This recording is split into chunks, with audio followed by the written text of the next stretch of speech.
I remember when I was stuck in anger for a long time, when I made a commitment to my adopted mother that I was going to purchase her a home. I'll never forget the experience of working real hard to get the money for the down payment. Someone had told me of a beautiful home in an exclusive area of Miami. I went to see it, took my mother there, and she said, yes, I want it. It was on the water. We went to the closing. My attorney said, Les, have you had a title search? I said, what's a title search? Well, we just take a couple of days to check it out and make sure there are no liens against the property that you might have to pay if you buy this home. The guy who was there selling me the house, he said, listen, he said, the only reason that I'm selling you this house and selling it at a loss is because I admire the fact that you want to purchase this house for your mother. I have another guy who will give me substantially more money, but I like you. And I've got to get back to Philadelphia. Now, if we cannot consummate this deal now, then the deal is off. I said, there are no liens against the property? He says, no, of course not. I looked at my attorney. I said, I believe him. I'll sign. She said, Mr. Brown, I'm not questioning his honesty. She said, but business is business. I signed that contract. And we had a big celebration. Everybody in the neighborhood was talking about Leslie coming home, one of the twins that Mamie adopted, to buy her a home. Child, isn't that nice? God is going to bless him. A few weeks later, I received a letter, a registered letter, indicating that the house was going up for sheriff's sale on the courthouse steps. A man had filed a $12,000 lien against the property because the previous owner owed him that money. And if I did not come up with $12,000 in 30 days, he was going to sell the house to the highest bidder. I called this man and said, Mister, my name is Les Brown. I purchased this house. I had nothing to do with your prior bill. He said, that's not my problem. He said, you should have had a title search. I said, can you give me time? I said, my mother is an older lady. She has a bad heart. And I said, please. I said, if you just give me the time, I don't know how I'm going to do it with the house note and everything else, but I think I can pay you at least $2,000 a month, and within 6 months, somehow I will pay you your money. He said, no, I want it all in 30 days or you get out. I did everything I could, racked my mind thinking about how I could get $12,000 because I took everything I could to get the money just for the down payment and the closing. I finally had to face the reality that I wasn't going to be able to do it. I was up around 2 o'clock in the morning, walking back and forth, thinking, how was I going to tell my mother this? My children were there in the room sleeping all night long. I agonized over this. I lost over 23 pounds. Pretty soon I went in the room where my mother was sleeping, and I said, Mama, I got down on my knees by the bed. I said, Mama, I got to talk to you. And she said, what's wrong? I said, Mama, I said, we got to get out the house. I said, in my haste to buy the house, I made a mistake. She said, that's all right, baby. I didn't like this house anyhow.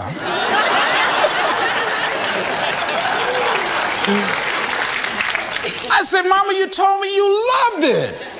I brought our friends out here to see it. She said, you know I have arthritis in my knees, and I don't like going up the steps, but I knew it made you happy. You loved it so much. I said, Mom, I've lost 23 pounds agonizing over this. Well, we had to pack up and go back to the old house down the street from Northwestern High School in Liberty City. All those neighbors who came out and saw us leave, those neighbors were there as we were coming back. We went in the house, the roaches were playing cards, saying, come on in and take a hand. I was wiped out. I was embarrassed and humiliated. Words cannot encompass the symbolism of what I felt. I remember when I was unloading the furniture and I began to cry. My sister came by. You know you didn't have any money to buy no house, Mr. Big Time. Hadn't given me a quarter. You know Mama got a bad heart. Now y'all back where you belong. As I was crying and my head down, taking furniture in, my mama said, hold your head up. I said, Mama, I said, I just feel so bad about this, Mama. She said, hold your head up and dry your tears. You have nothing to be ashamed of. And I did, as we unloaded that furniture in that house. For several weeks, I was numb. I was immobilized with anger. If I had seen that guy, I was thinking about flying to Philadelphia. I had all kind of dreams about him. And I didn't want to hit this guy here. Hitting would have been too good for him. I just wanted to just grab him and just bite him. I just made it, found him. They say, well, we found this guy just chewing on him.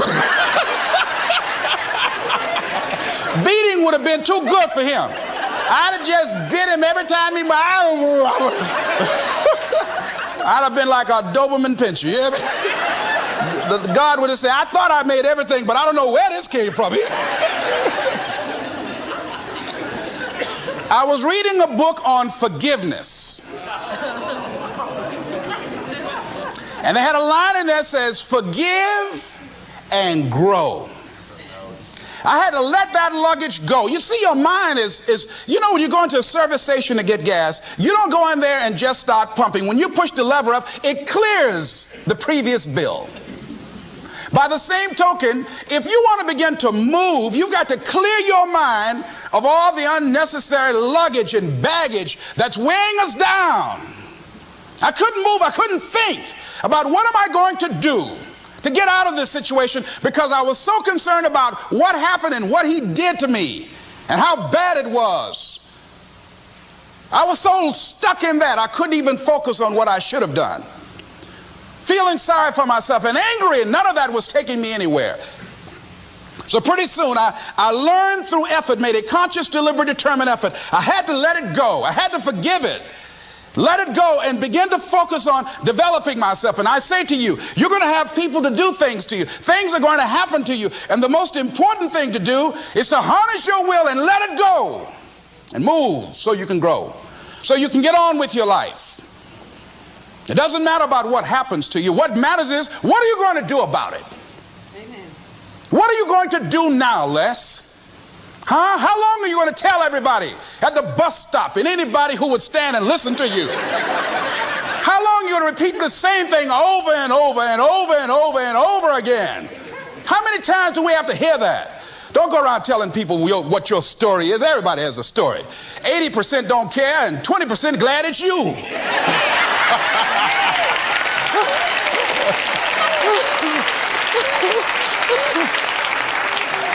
They say, I'm glad that didn't happen to me.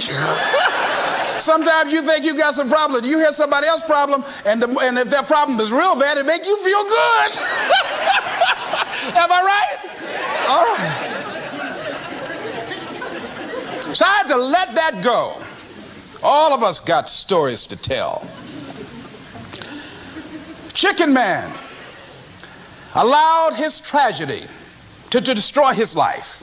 All of us have experienced some tragedy, and if we haven't, we will. And you can either let it destroy your life, or you can build upon it. You can permit it to let it hold you down, or you can decide, I'm not going to let that happen to me. I'm bigger than this. Make a declaration to yourself. Declare all-out war that you're going to get out of this rut. I don't care how good you are. I don't care how talented you are. I don't care how much you work on yourself. There are some times when things aren't going to go right. They just are not going to go right. There are times when anything that can happen will happen. Murphy's Law will be knocking at your door. Why? I don't know why. That's called life. And you have to deal with it. Sometimes your life will be in a slump, just like sports. Some of the best shooters can't hit baskets different times in games. They get in a slump. Do they sit on the sideline and say, you know, I just didn't hit a basket today? No, they continue to execute. I suggest to you that if you are facing a challenge, don't stop. Stay busy. Work your plan. Continue to do those things that you know that work for you after you have evaluated yourself in the situation. Continue to move. Stay busy, stay busy, stay busy. Repeat after me. Help somebody. And help yourself. Because what you give is what you get. Find somebody that you can help so you can forget about you for a moment. See, sometimes the best thing to do is to be. Sometimes you have to just back up and go within yourself. A bow and arrow, you can't take a bow and just push it out an arrow. You just can't push the arrow out. You have to pull it back and then release it. Sometimes you have to back up and go within and pray and meditate and recharge your batteries. Go away, clear your head, and then come back and look at it from a different vantage point. Don't operate while you're under the spell or the effect of what's going on.